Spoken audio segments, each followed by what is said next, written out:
कैसे हैं आप लोग। आप देख रहे हैं शाही पाठशाला और मैं हूं बीके सिंह।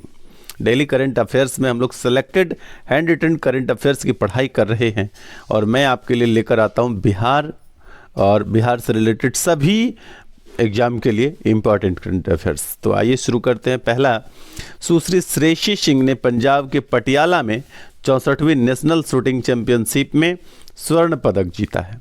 वो बिहार के किस जिला से संबंध रखती है? तो यहाँ पर आपको याद रखना है कि जमुई जिला से, ठीक है, यह जमुई जिला से संबंध रखती है। तो श्रेयसी सिंह, इसमें दो तीन बात याद रखना है कि श्रेयसी सिंह किससे संबंधित है? तो शूटिंग से, ठीक है, निशानेबाजी से। अच्छा, दूसरा है कि पंजाब में पटियाला में ये आयोजन हुआ था 64वीं नेशनल शूटिंग चैंपियनशिप। कौन सा पदक जीता है? स्वर्ण पदक जीता है, ठीक है, और जमुई जिला से संबंध रखती है। दूसरा है बिहार तकनीकी सेवा आयोग के अध्यक्ष और सदस्यों का कार्यकाल कितने वर्षों का होगा? तो इसमें परिवर्तन किया गया है, इसलिए चर्चा में है। तो 3 वर्ष तक का होगा और 70 वर्ष तक की आयु के लिए होगा, यानी 3 वर्ष या 70 वर्ष। जो पहले, यदि किसी व्यक्ति का उम्र 2 वर्ष में ही 70 वर्ष पार करने लगेगा तो भी सेवानिवृत्त हो जाएंगे, और नहीं तो अधिकतम 3 वर्ष तक वो अपने कार्यकाल में बने रहेंगे। तो ये दोनों बात आप याद रखिएगा, 3 वर्ष भी और 70 वर्ष भी। अगला तीसरा है बिहार राज्य फसल सहायता योजना किस विभाग की योजना है? बिहार राज्य फसल सहायता योजना, ये योजना जो है किस विभाग की योजना है? तो सहकारिता विभाग की। ये याद रखिएगा कि बिहार राज्य फसल सहायता योजना सहकारिता विभाग की योजना है। चौथा प्रश्न है जल जीवन हरियाली में कौन सा जिला टॉप पर रहा? जो राज्य सरकार का मिशन है जल जीवन हरियाली मिशन, इसमें कौन सा राज्य टॉप पर रहा है? तो इसमें गया जो है ये टॉप पर रहा है। उसके बाद अगला प्रश्न है miss trans global universe, miss trans global universe 2021 का खिताब किसने जीता है? तो जीता है सुश्री सितारा ने, ठीक है, श्रुति सितारा ने। तो ये पहली भारतीय महिला है श्रुति सितारा जिन्होंने मिस ट्रांस ग्लोबल यूनिवर्स 2021 का खिताब जीता है। अगला छठा है एक्वेरियन अभ्यास 2021। ये सैन्य अभ्यास है। ये भारत के साथ किस देश ने इस अभ्यास में भाग लिया था? तो मालदीव, भारत का दूसरा निकटतम समुद्री पड़ोसी देश है मालदीव, जिसकी राजधानी है माले।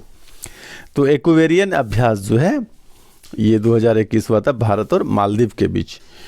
7वां प्रश्न है जूनियर पुरुष हॉकी विश्व कप 2021 का खिताब किस देश की टीम ने जीता है? तो अर्जेंटीना ने। जूनियर पुरुष हॉकी विश्व कप, ठीक है, ये कहाँ पर आयोजित हुआ था? उड़ीसा में आयोजित हुआ था। उसके बाद अगला है कि हमार आपन बजट नामक वेब पोर्टल को किस राज्य सरकार ने लॉन्च किया है? तो ये झारखंड सरकार ने लॉन्च किया है। अगला 8वां प्रश्न है वांगला उत्सव किस राज्य में मनाया जाता है? तो मेघालय राज्य में। नाम से कभी कन्फ्यूजन नहीं होइएगा। बांग्ला उत्सव किस राज्य में मनाया जाता है? तो मेघालय में। हाल ही में मेघालय ने बांग्ला उत्सव को मनाया है। अगला प्रश्न 9वां है कोलकाता स्थित garden rich shipyard and engineers यानी BRSE ने भारतीय नौसेना के लिए पहले स्वदेशी सर्वेक्षण पोत, क्या नाम है, संध्यक का जलावरण किया है। यह 2022 में क्या होगा कि नौसेना को सौंप दिया जाएगा। तो ये ध्यान दीजिएगा कि ये मेक इन इंडिया और आत्मनिर्भर भारत के लिए के तर्ज पर बनाया गया है, उनके मॉडल पर बनाया गया है। तो क्या नाम है? Garden rich shipyard and engineers. Kolkata स्थित गार्डन शिपयार्ड एंड इंजीनियर्स जी ने यह तैयार किया है। नाम है आपका संध्यक। अगला है राजधानी पटना को साहित्यिक राजधानी दर्जा देने की घोषणा की गई है। इस सूची में पटना के साथ कौन सा शहर शामिल है?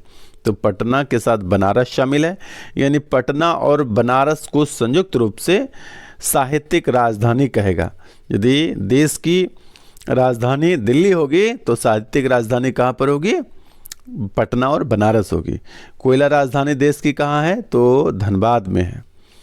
आइए उसके बाद अगला है केंद्र सरकार के स्मार्ट सिटी मिशन के तहत बिहार के पटना, मुजफ्फरपुर, बिहार शरीफ तथा भागलपुर का चयन किया गया था। अब इस कार्य में तेजी लाने का निर्देश मिला है।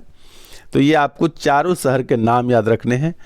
यदि आपसे पूछ देगा 3 शहर के नाम दे करके कि इनमें से कौन से शहर का जो चयन नहीं किया गया है, तो आपको चारों याद रहेगा, तभी आप बता पाइएगा।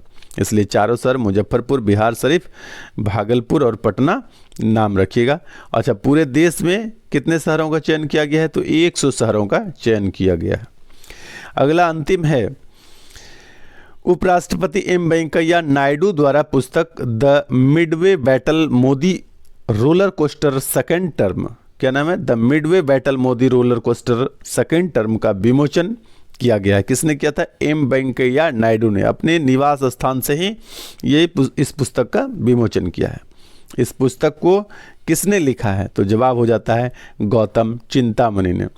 ठीक है, पुस्तक का नाम the Midway battle Modi roller coaster second term, किसने लिखा है? गौतम चिंतामणि ने। तो इस प्रकार से आज का हमारा करंट अफेयर्स बहुत इंपॉर्टेंट, काफ़ी मेहनत के साथ सेलेक्टेड किया हुआ हैंड रिटन में है। आप इसे पढ़िए और लाभ उठाइए। बिहार से रिलेटेड सभी एग्जाम के लिए बहुत महत्वपूर्ण है। आज के लिए इतना ही, धन्यवाद।